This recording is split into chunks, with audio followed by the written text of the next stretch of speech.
بسم اللہ الرحمن الرحیم۔ ناظرین کرام السلام علیکم ورحمۃ اللہ وبرکاتہ۔ الحمدللہ حج کی تیاریاں شروع ہو گئی ہیں۔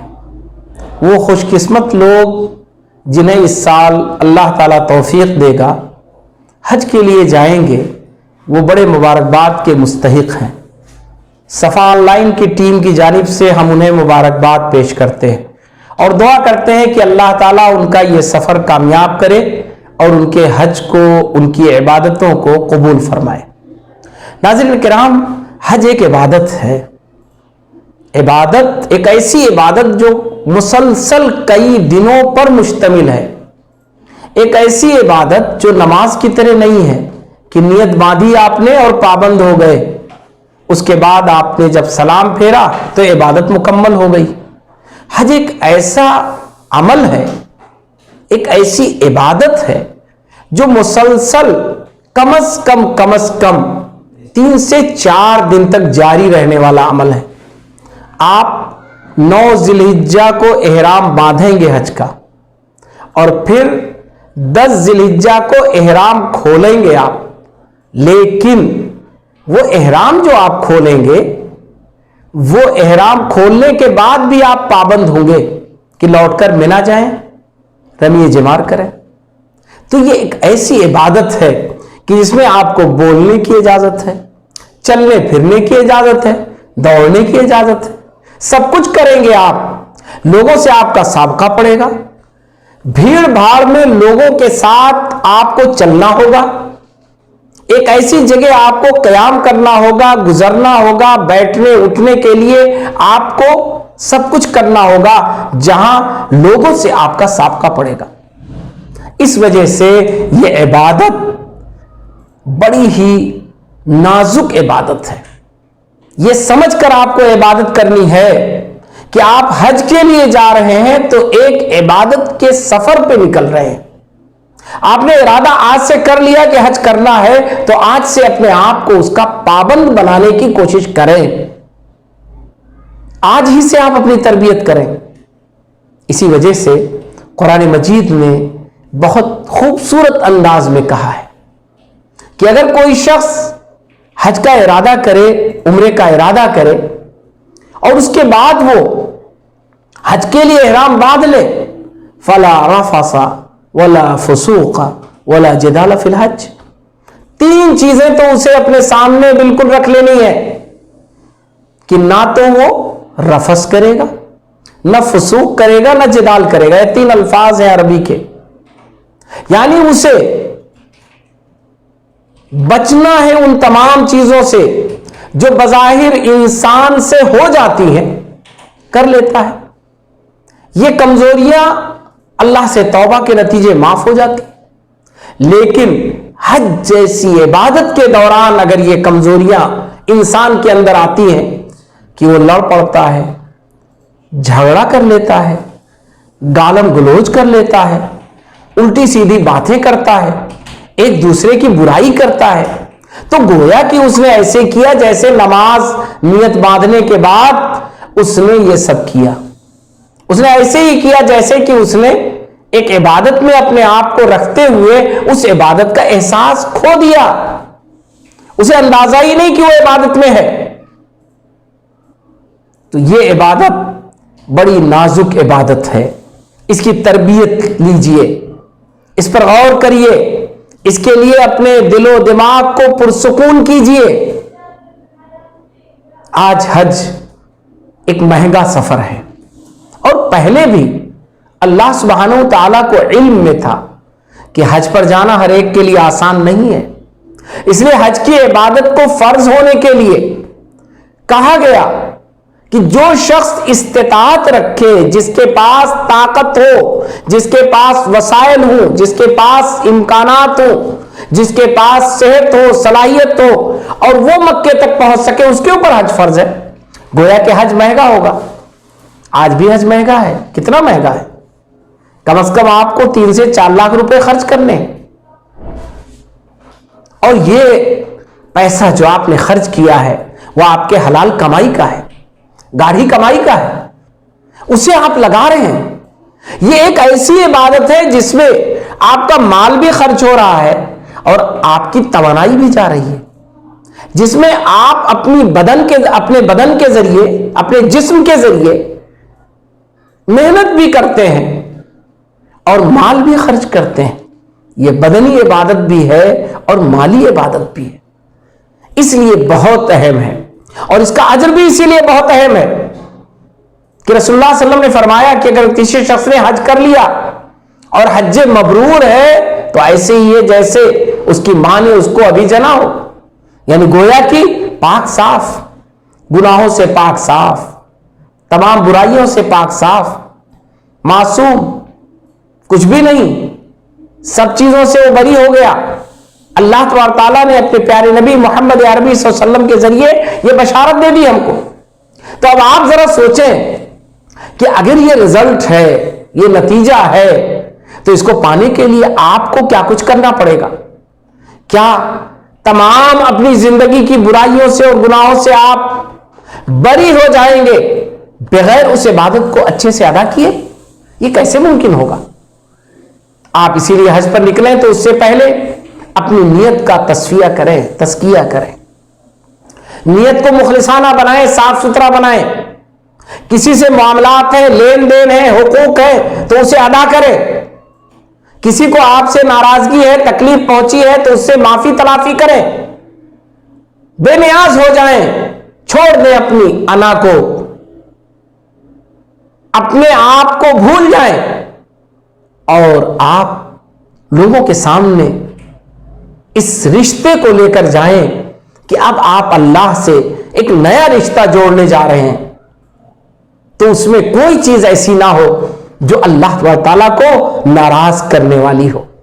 آپ کی زندگی میں اگر کہیں کوئی ہے چیز ایسی جس نے کسی انسان کا دل دکھایا ہے تو آپ اس سے معافی مانگ لیں، عمومی طور پر لوگوں سے آپ معافی تلافی کر لیں، اور خاص طور پر آپ نے اگر کسی کے معاملات میں کوئی بھی کسی قسم کی حق تلفی کی ہے تو اس سے بھی آپ رجوع کر لیں، اور اگر کسی کا کچھ آپ کے اوپر ذمہ ہے، آپ کسی کے کچھ باقی ہیں، تو ایسی صورت میں لازمی طور پر اس کا حساب کر دے، تصفیہ کر دے، یا اس سے معاملہ طے کر لے کہ آج میرے پاس نہیں ہے، میں کر دوں گا۔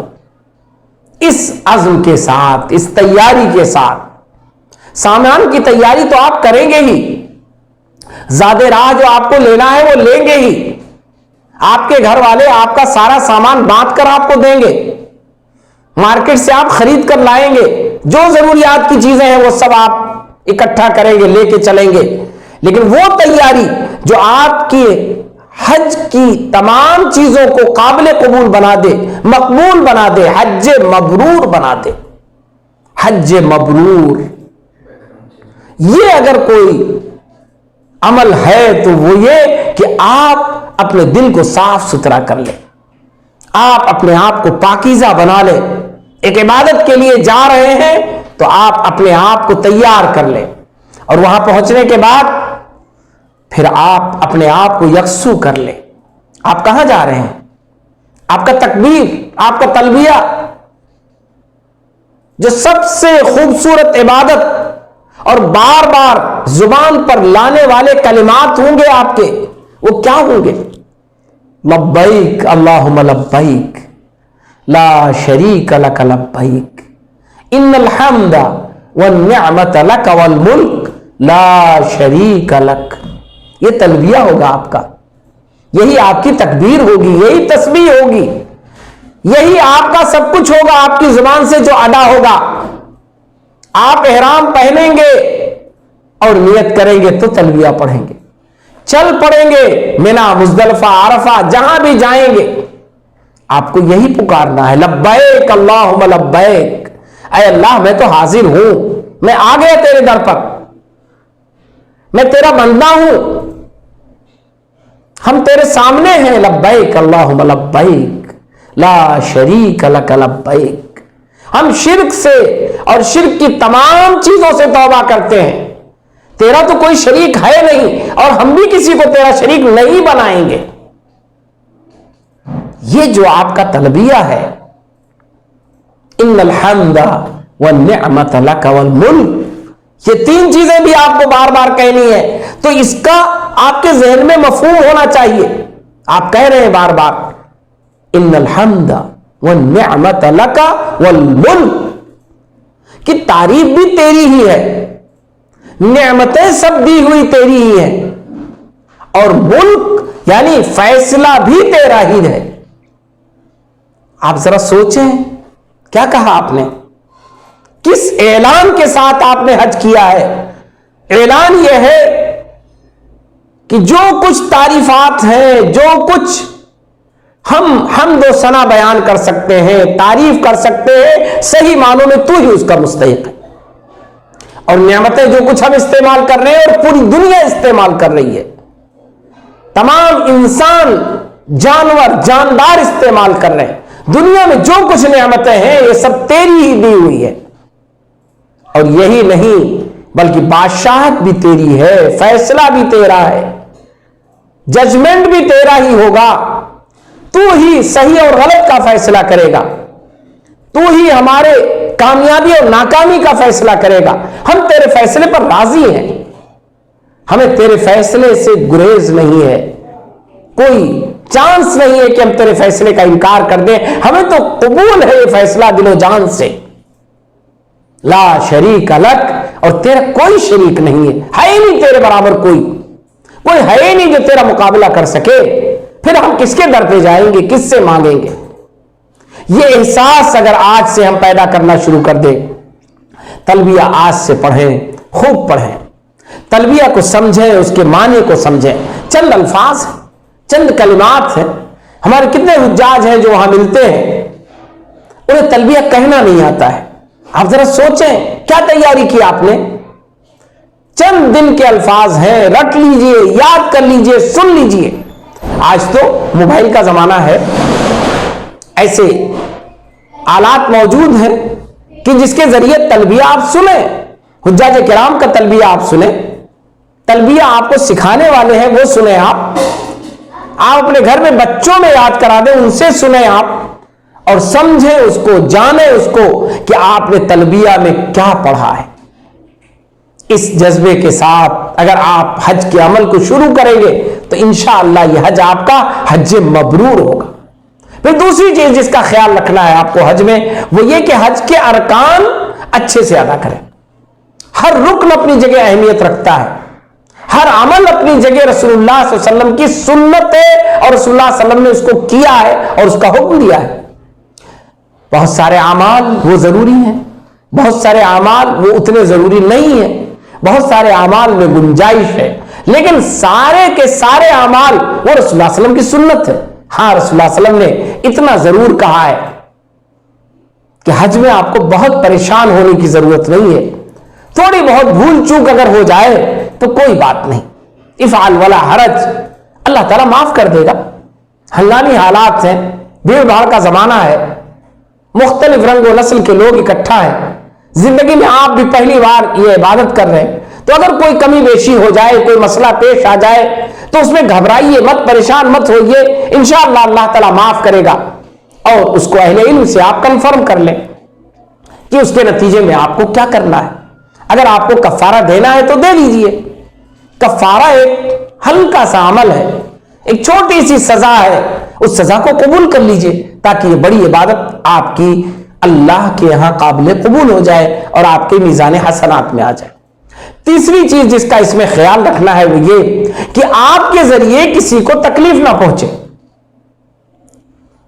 آپ اور ہم انسان ہیں، ہمیں اپنا حق زیادہ معلوم ہوتا ہے، اور یہ خواہش بھی ہوتی ہے کہ میرا حق مجھے مل جائے. وہاں بھیڑ بھاڑ ہوتی ہے، حق آپ کا ہے لیکن ہو سکتا ہے وہ حق آپ کو ملنے کی پوزیشن نہ بنے. تو ایسی صورت میں کیا آپ اللہ کے لیے حق سے دستبردار نہیں ہو سکتے؟ کیا آپ بڑے کشادگی کے ساتھ، بڑے آرام کے ساتھ بیٹھنا چاہتے ہیں، لیٹنا چاہتے ہیں، آرام کرنا چاہتے ہیں، لیکن کوئی آپ کے بغل میں آ گیا، اسے بھی تھوڑی سی جگہ چاہیے بیٹھنے کے لیے، آپ اسے بھگائیں نہیں، آپ اسے جگہ دیں، آپ اس کے لیے دل کشادہ رکھیں. آپ کو یہ ذہن میں رکھنا ہے کہ آپ سے لوگوں کو آرام پہنچے، آپ سے لوگوں کو سکون ملے. اگر ہر حاجی یہ طے کر لے تو سبھی پرسکون ہوں گے. تو حج کے دوران ایک تیسری تیسری چیز جس کا بہت زیادہ لحاظ رکھنا ہے وہ یہ کہ ہم کسی کو تکلیف پہنچانے کا ذریعہ نہ بنے، لوگوں کو سکون پہنچانے کا ذریعہ بنے، لوگوں کی عبادات کو کرنے کرانے کا ذریعہ بنے۔ چوتھی چیز، بھیڑ بھاڑ کے علاقوں میں ہم اپنی طاقت کا مظاہرہ نہ کریں، جلد بازی نہ کریں، بلکہ ہم صبر و سکون سے کام لیں۔ کبھی ذہن میں یہ خیال آ جائے کہ ٹھیک ہے، اس عبادت کو اگر میں 10 منٹ میں کر سکتا تھا، کنکری اگر مارنی ہے مجھ کو، میں 10 منٹ میں فارغ ہو سکتا ہوں، لیکن بھیڑ بھاڑ ہے، مجھے 30 منٹ لگ جائیں گے، 3 گنا وقت دینا ہوگا۔ تو کس کے لیے وقت دیا آپ نے؟ اپنے لیے دیا، عبادت کے لیے دیا، اجر کے لیے دیا۔ تو 30 منٹ کا عمل کر لیجئے، 10 منٹ کی وجہ سے دوسروں کو پریشانی میں مت ڈالیے، اپنے آپ کو ہلاکت میں مت ڈالیے، اپنے آپ کو پریشان مت کیجئے، دوڑ بھاگ ایسی مت کریے جو نقصان دہ ہو۔ یہ ہمارے لیے بہت اہم ہے کہ ہمیشہ حج کے دوران مناسک کو ادا کرتے ہوئے اگر ہمیں لگتا ہے کہ تھوڑی دیر ہمیں رک جانا چاہیے، انتظار کر لینا چاہیے، صبر و سکون کے ساتھ کام کو کرنا چاہیے، تو تھوڑا صبر کر لے، تھوڑا سکون سے کام کر لے۔ پانچویں ایک چیز اور ہے جو ہمارے حج کے عمل کو انشاءاللہ بہت اچھا بنا دے گی، بڑا مقبول بنا دے گی، وہ یہ کہ حج کے مکمل ہوتے ہی ہم بالکل آزاد ہو جاتے ہیں۔ ہم سمجھتے ہیں احرام اتر گیا، اب تو گیا، پابندی ختم ہو گئی۔ احرام اترنے کے بعد آپ کے اوپر چند پابندیاں تھیں، وہ آپ سے ختم ہو گئی، لیکن آپ نے احرام پہن کر جو اللہ کی بندگی کا ثبوت دیا، اللہ کی اطاعت اور فرمانبرداری کا ثبوت دیا، اللہ کے غلام ہونے کا ثبوت دیا، اللہ کی بات ماننے کا ثبوت دیا، یہ پابندی آپ کے اوپر ہے اور رہے گی۔ تو احساس یہ نہ ہو کہ اب تو ہم آزاد ہو گئے، احرام سے آزاد ہوئے تو آزاد ہو گئے، نہیں، احرام سے آزاد ہو کر آپ نے اپنی پابندی کو مضبوط کر لیا۔ اب تو آپ کو سرٹیفکیٹ مل گیا کہ آپ نے حج کر لیا ہے۔ اب آپ نے حج کرنے کے بعد اپنے آپ کو اللہ کے سپرد کر دیا ہے۔ تو احرام اتارنے کے بعد یہ احساس رہے، اگر آپ حرم میں ہیں، مکے میں ہیں، حدود حرم میں ہیں، تو آپ زیادہ سے زیادہ حرم کی حاضری کو یقینی بنائیں۔ حرم کا اجر بہت زیادہ ہے، حرم نبوی کا اجر بہت زیادہ ہے۔ نبی کریم صلی اللہ علیہ وسلم پر درود بھیجیں، نبی کریم صلی اللہ علیہ وسلم کو یاد رکھیں، رسول اللہ صلی اللہ علیہ وسلم کی زندگی کو یاد رکھیں، اور مکے میں ہیں تو حرم مکی کا خیال رکھیں، وہاں جائیں، طواف کریں، زیارت کریں، دیکھیں، بیٹھیں، عبادت کریں، اور اپنا وقت زیادہ سے زیادہ اس میں گزاریں۔ یقیناً ایک بات یاد رکھیں کہ آپ اپنے لیے مارکیٹنگ کر سکتے ہیں، ضرورت کا سامان خرید سکتے ہیں، حتیٰ کہ کاروبار تجارت کر سکتے ہیں، لیکن یہ ساری چیزیں آپ کو عبادت سے غافل نہ کرنے والی ہوں۔ اگر عبادت سے غافل کرنے والی ہیں تو آپ کے لیے نقصان دہ ہیں، ورنہ منع کچھ نہیں ہے۔ اسلام میں عبادت ایسی نہیں ہے کہ آپ اگر ایسا کر رہے ہیں تو آپ کے لیے نقصان دہ ہے، آپ تجارت کر رہے ہیں، آپ سامان خرید رہے ہیں، آپ مارکیٹنگ کر رہے ہیں، کچھ آپ کے لیے غلط نہیں ہے، لیکن سب کچھ بندھا ہوا ہے آپ کے مقصد سے، آپ کی نیت سے، آپ کے ارادے سے۔ آپ کی نیت کیا ہے؟ آپ کس لیے آئے ہیں؟ آپ نے ارادہ کیا کیا تھا؟ آپ کا عمل کیا ہے؟ وہ چیز کبھی آپ سے غافل نہ ہونے پائے تو انشاءاللہ آپ کا حج بڑا مقبول بنے گا، بڑا مبرور بنے گا۔ حج کے جو دن ہیں، 5 دن حج کے بتائے جاتے ہیں، میں نے بہت مختصر کر دیا تھا، میں ذکر کر دوں۔ پہلا کہ آپ 7 ذی الحجہ کی رات میں، حالانکہ اصلاً 8 ذی الحجہ کو یہ کام کرنا ہے، لیکن 7 ذی الحجہ کو اس لیے عمل کرتے ہیں، بھیڑ بھاڑ ہے تو رات ہی میں آپ کو لے کر بنا چلے جائیں گے، ورنہ 8 ذی الحجہ وہ یوم الترویہ ہے، یعنی گویا حج کے لیے نکلنے کا دن ہے۔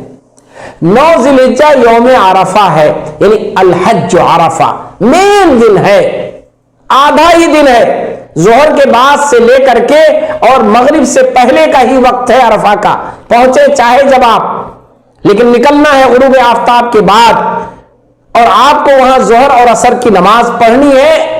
امام اس دن جمعے کی طرح نماز پڑھیں گے.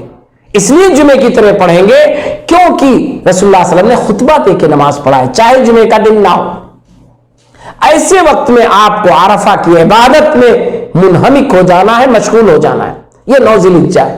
10 ذی الحجہ کو آپ پھر مینا واپس آئیں گے اور مینا میں آپ کنکری ماریں گے، قربانی کریں گے، احرام اتار دیں گے. اور اگر آپ کو موقع ہے اور کوشش کریں، یہی افضل ہے کہ آپ آ کر کے طواف زیارت کر لیں. یہ طواف بہت اہم ہے، اس دن کا طواف. لیکن یہ تینوں دن کیا جا سکتا ہے، 10 کو، 11 کو اور 12 کو. رات میں لوٹ کر پھر مینا جانا ہے آپ کو، اور 11 تاریخ کو اور 12 تاریخ کو لازمی طور پر مینا میں قیام کرنا ہے. اگر 12 تاریخ کو آفتاب غروب ہو گیا، دن ڈوب گیا، تو آپ کو 13 کو بھی قیام کر کے کنکری مار کے پھر آپ کو نکلنا ہے. تو اس لیے 5 دن بتلائے جاتے ہیں. لیکن اس میں احرام کا جو وقت ہے وہ بڑا مختصر ہے. یعنی 8 کو احرام باندھنا ہے، 9 ذی الحجہ کو مکمل احرام میں رہنا ہے، اور 10 کو کنکری مارنے اور قربانی کرنے کے بعد احرام کو اتار دینا ہے.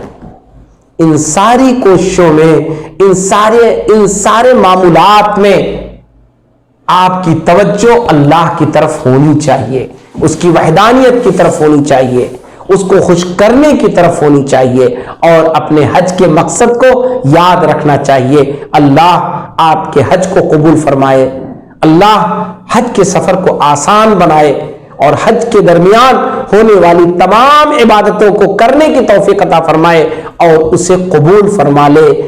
وما توفیق الا باللہ، علیہ توکلت والیہ انیب. وصلی اللہ علی النبی وعلی آلہ وصحبہ اجمعین.